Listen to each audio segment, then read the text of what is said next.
Welcome back to another episode of Ask JYD, where y'all ask questions in the comments of YouTube and I answer those questions. So before we jump in, make sure that y'all please like, subscribe, share, and turn on the notification bell too, so that you'll be notified whenever I do post a new video to the channel. And then we're going to just jump right into it. So the first question comes from Joven1827. He asks, "Yo, do you have any tips for staying more composed in the ring? I had my amateur fight debut yesterday and got disqualified for swinging too wide. I thought you might have some tips for sticking to the game plan and not just street fighting for 3 rounds." So one, I've seen a lot of things happen in amateur. I've never seen someone get disqualified for swinging too wide and or too wild. Well, possibly too wild, like if you just windmilling and just throwing shots and then possibly hit somebody in the back of their head or something like that. So I guess it definitely is plausible. I'm not going to say it didn't happen to you because I was not there to credit and or discredit your experience. But what I will say is this: when it comes to sticking to the game plan, it's all about how often you do those things in the gym. Sticking to the game plan really a lot of times burns down to muscle memory. So repetition and muscle memory, doing the same thing over and over and over and over again. That way, when the lights is on and the pressure is on, your body instinctively goes to what it knows how to do. So if you were doing a drill over and over again, then chances are the muscle memory from that drill is going to be instilled into your body. It's going to come second nature to you, as opposed to you just did it and then you went to the next thing, you went to the next thing, you went to the next thing. You didn't get a chance to actually let that drill sit and you properly learn it. So you're just going to go back to what you know, and what you know was probably street fighting or wild swings and things like that. So make sure that you absolutely stick to doing your drills over and over again, even if it's boring, even if you're doing the same thing for 2, 3, 4 days in a row. Just make sure you continuously do the same thing over and over and over again. That way you'll build up that muscle memory and you'll build up that habit, so that when the lights is on, you won't panic anymore. So I absolutely hope that answered your question. Also, it was your first amateur fight. You'll be fine. Everybody in their first amateur fight, goes through a thing or two, and that's okay. So just make sure that you get back in the gym, learn from your mistakes. Hopefully you see this video, we answered your question here. So yeah, stick to the game plan, you'll be fine. Just stay amateur fight, you'll be okay. Next question comes from the X Elite. What's up, Jay? Could you do a video on how to get over the nerves for your first fight and how to utilize the nerves to get the upper hand? Absolutely, I can. If you're not nervous, then you don't care. You should absolutely be nervous about something that you love to do, and something that you put a lot of work into. That's why everybody is so sensitive over their art, whether it's a rapper or a painter or whatever. Like, before you put it out, you don't want to put out something that you worked extra hard on, and then next thing you know, everybody like, oh, it's trash, it's trash, it's trash, it's trash, because you won't get defensive about it. It's the same thing with boxing, right? You don't want to have work so hard in the gym and then feel like you came up short because you had a bad performance or you fight you can't fight. You don't want to do that. What you want to do is you want to take those nerves, because you're doing it in front of a crowd of people, and a crowd of people always comes with judgment. No matter who they are, no matter what they say, no matter what they do, a crowd of people always comes with judgment. So you want to take those nerves and you want to learn to control them, in the sense of, just like the famous saying goes, there's no difference between a coward and the only difference between a coward and a hero is what they do with the fear. They both feel the fear, but the coward is going to step away in the shadows and let the fear consume him, and the hero is going to do something about it. Don't go out there with that fear and be overthinking. Don't go out there with that fear and be overly critical of yourself. Go out there with that nervousness, that fear, because it's okay to have fear. It's okay to have those nerves. Go out there with those nerves and go out there with those fears, and use them to keep you aware. Use them to keep you alert. That way, nothing gets past you. It's a healthy paranoia, if you will. Make sure you have that healthy paranoia, if you will. Even if you play Call of Duty, a lot of people, when they play Call of Duty, they run a high alert, or paranoia, I think what's called on one of them, but it's typically called high alert. And high alert is, even if I'm facing this way, my screen notifies me if someone is looking at me from this way or this way or this way. Like, it'll send a yellow marker on the screen. You can tell where someone's looking at you, even if you're not looking in their direction or looking for them.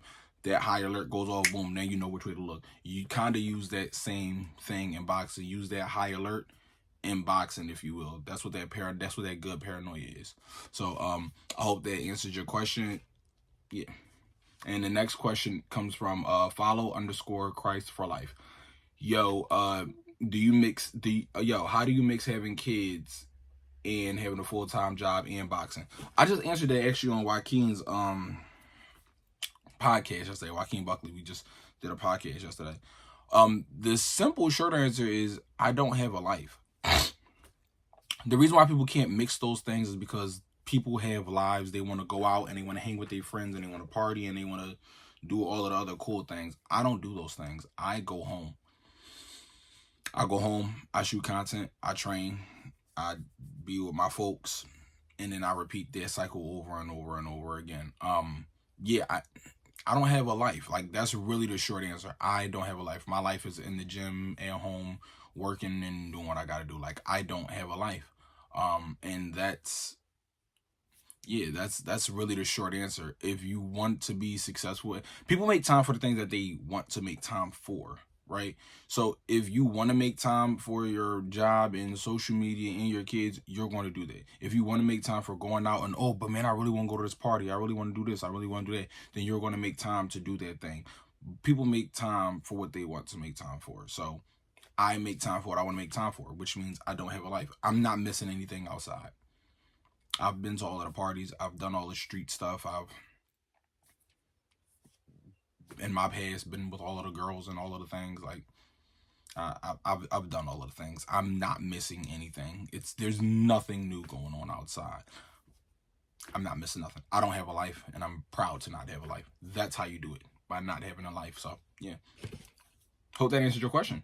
Hey, JYD. I'm sorry. How rude of me. The next question comes from PGP279. Hey, JYD, I'm 26 years old, and I started boxing at 24. I'm almost 25. I came from a football background from Spain. I just moved here from Oxnard, California for football. And after my injury, I transitioned into boxing. I love it. I love it, and discipline has helped me a lot. Sometimes I feel stuck and like I'm not getting better, and I don't see progress. I want to use my ask. How did you get better? How did you get over that hill when you're about to hit the 2-year mark since starting in boxing, where you want to get better but you feel like you're not there? Well, thank you for using your ask here. I never really thought about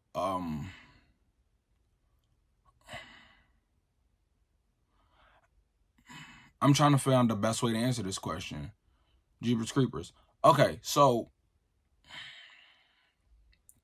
because my career started off so weird and like so unorthodox, right? I didn't have a lot of amateur fights. A lot of my amateur career came from me working with and sparring pros and just being in their camps and learning that way. So when you are up against people on the world-class level all the time, you better learn how to fight or you're just going to keep getting your ass kicked every single day. And for me, I kind of knew that I was getting better the more, some days you're the hammer, some days you're the nail. I started to realize I was getting better when, in fact, I stopped being the nail and I started really being the hammer. And then you get in there with higher opposition, and then y'all both are the hammer and y'all both are the nail. Y'all just growing and growing and working and working. And then when I get in there with guys that are on my level, it's like, there's clearly a huge skill gap here in the most humble way possible. There's clearly a huge skill gap here, so something's not right. So when I'm competing against guys on a world-class level, we're here. And when I'm competing against guys that's supposed to be on my experience level, it doesn't look like they're on my experience level because of the growth, because of the skill gap of what I'm used to working with. If your older brother was Jerry Rice and you were used to playing, backyard football with your older brother being Jerry Rice, when you get on the field for Little League, it's going to be like, something's not right here. Like, I don't know, my big brother is way better than this. This ain't right. You know what I mean? Because that's just what you're used to. So that's essentially what that is. I would say to you that you need to, definitely continue to work with and learn from and spar better people. higher opposition, on a higher experience level, not higher opposition, I'm sorry, higher experience level, so that it can take you higher and higher. So then when you get to people that should be, quote, on your experience level, you start to see that progression. You're never going to get better by never doing anything new, right? So yes, repetition is important. Repetition is key. You need to do repetition, especially on the basics. Do that. But then you also need to expand. You need to, like, once you have that down, perfect. Now you need to learn something new. Now you need to learn something new. Now you need to learn something new. And then you need to continuously repeat that process over and over again, if it makes sense. It's a very boring, very tedious process, but it's what needs to be done for you to continue to get better. Because if you feel like you're at a standstill at 2 years, then you're not doing something right. You're not getting the experience lessons that you're supposed to be getting, because 2 years, you don't know nothing in 2 years. That's not you personally, that's everyone. You cannot step into the world of boxing and think you know it all at 2 years. You cannot step in the world of boxing and think I've plateaued at 2 years, unless you personally have just reached your peak and there is no getting better. But I kind of refuse to believe that, especially if you have a football background, which tells me that you're athletic and all of the things and you're disciplined. There's no way that you've peaked out at 2 years. I've been boxing since I was 23. I turned pro at 26. I just turned 30. I'm still learning. I'm learning. I'm learning. So yeah, there's no way that you've peaked out yet. So continue to learn and get better experience from more experienced people. I hope that answered your question without being too long-winded. Next question comes from NYC Phantom 3415. Hey JYD, I'm 24 and I love boxing and I want to be the best. I want to be the best I could be, but I'm also into music. Any advice? It's funny, actually. It's a good question.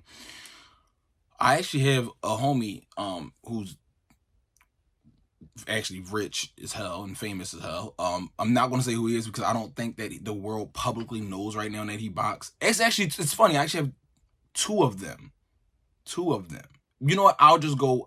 There's actually three of them. One of them does Muay Thai, but I'll go with the one who's public. But there's three people who I know that are actually in the music world, and they're all very successful.